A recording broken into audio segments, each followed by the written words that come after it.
Assalamualaikum warahmatullahi wabarakatuh. Perjumpaan kali ini, saya teramat sangat yakin dan optimis sekali akan memberikan kemanfaatan bagi teman-teman yang membutuhkannya. Jadi cara menyiapkan media tanam subur ya untuk berbudidaya menanam, cabe ataupun menanam tomat, juga menanam jenis sayuran berbuah yang lainnya. Jadi cukup hanya menggunakan 2 hingga 3 bahan alami saja yang ada di sekitar rumah kita, media tanam kita sudah akan menjadi subur seperti ini. Dan langsung saja, cabai tidak perlu membutuhkan asupan mineral yang begitu tinggi. Akan tetapi cabai juga memiliki kerentanan daunnya mudah layu ketika kita mengalami sebuah kesalahan, terutama kalau media tanamnya ini mudah mengering, maka daun cabai ini akan lebih mudah untuk mengalami keriting. Nah, maka dari itu, untuk menciptakan kesuburan pada pohon cabai, hal yang pertama yang harus kita perhatikan adalah kestabilan dalam, mengatur kelembapan media tanam untuk cabai. Nah, ini saya menunjukkan terlebih dahulu ya risetnya dari hasil penemuan saya buat teman-teman ya. Lihat ini cabai rawit hijau ya teman-teman. Ini banyak sekali bunga juga buah-buahnya.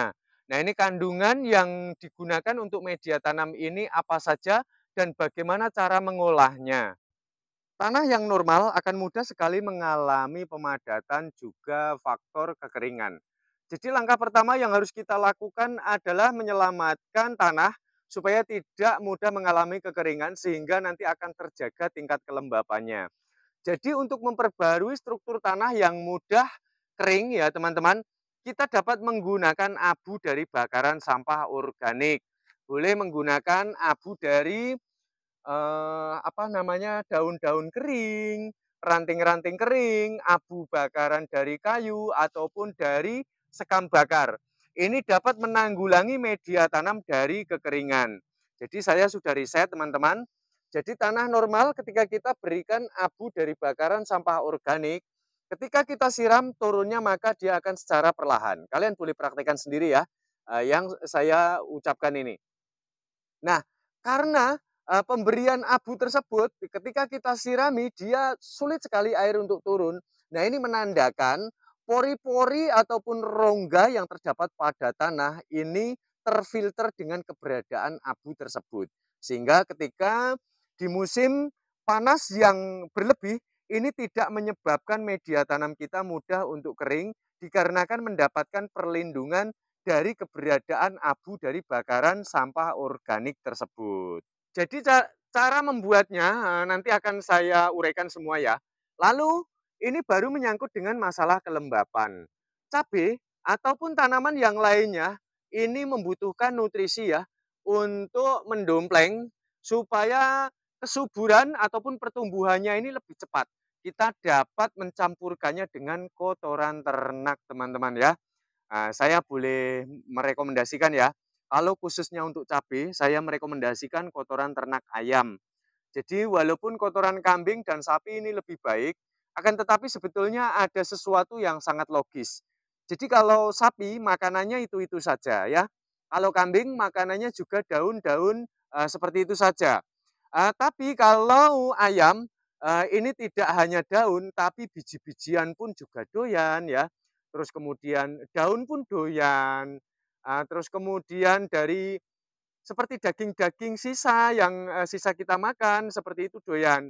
Nah, karena sumber jenis makanannya ayam ini lebih banyak, nah inilah dari risetnya, maka jika kita pergunakan untuk bercocok tanam akan dapat menghasilkan kesuburan yang lebih besar, lebih banyak manfaatnya dibanding dengan kotoran ternak, kambing dan juga sapi.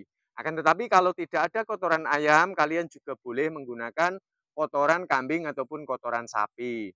Nah, cara membuatnya adalah media tanamnya ini kita cangkul terlebih dahulu ya teman-teman, supaya nanti pemadatannya ini nanti, bisa kita atasi, struktur tanahnya ini bisa kita benahi. Dengan sistem pencangkulan kemudian taburkan tipis-tipis seperti ini ya, abu dari bakaran sampah organik. Nah, lalu di tahapan akhir kalian dapat mencampurkan kotoran ternak ya, kotoran ternak yang sudah stok lama, abunya yang sudah stok lama, kalian campurkan dan kalian aduk menjadi satu. Nah, setelah itu kalian taburkan lagi abu secara tipis-tipis di permukaan dengan tujuan agar menutup rongga dari permukaan tanah sehingga nanti agar tidak mudah mengering dan kaya dengan nutrisi. Nah, perlu diketahui teman-teman, tumbuhan ini bisa tumbuh ini dikarenakan ada aktivitas di dalam tanah. Jadi sistem kinerja tanah teman-teman harus lebih cerdas, harus lebih luas wawasannya.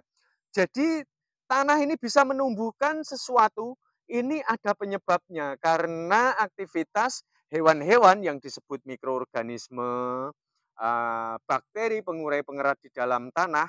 Mereka berkembang biak, makan, buang kotoran, ada yang mati di dalam.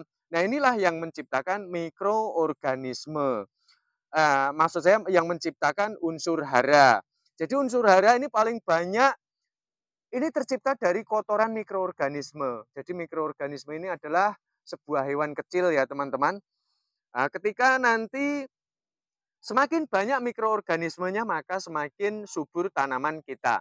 Nah, yang butuh cairan itu tidak hanya tanaman dan manusia, tapi seluruh hewan yang berada di dalam tanah termasuk mikroorganisme itu sendiri, jamur ya, untuk pembusukan kompos organiknya ini juga membutuhkan cairan. Maka dari itu, ketika kita sudah selesai mencampur dari kandungan-kandungan pupuk yang sudah kita buat, kita wajib melakukan sistem penyiraman. Buatlah tanah menjadi lembab selalu sebelum kita lakukan sistem penanaman, agar nanti mikroorganisme yang berada di dalam, dan juga cacing-cacing yang berada di dalam, dia akan segera beraktivitas, bisa menghilangkan tingkat stresnya, sehingga nanti dia akan lebih cepat untuk berkembang biak dan menciptakan unsur hara.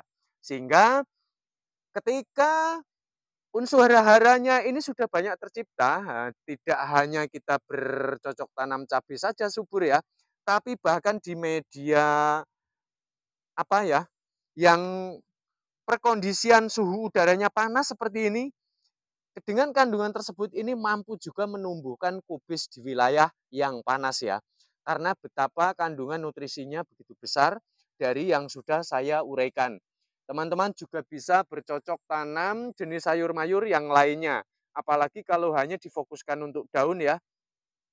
Untuk jenis sayur mayur berbuah, cabai, tomat, terong itu saja sudah bagus, apalagi jika hanya difokuskan untuk daun seperti kangkung, bayam, ini kan difokuskan untuk daun ya.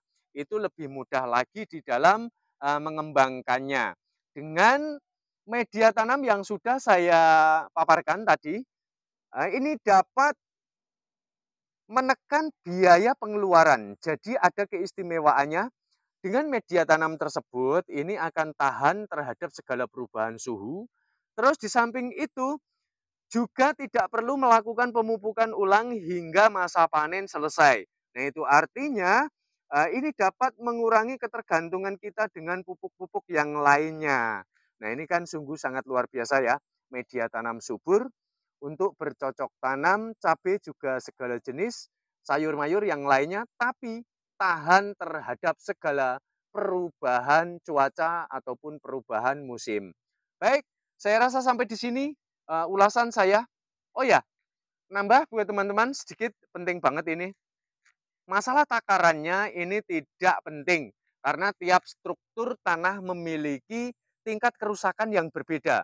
Jadi tidak bisa kita menakar takaran kotoran ayamnya berapa Bang? Kotoran abunya berapa? Oh nggak bisa.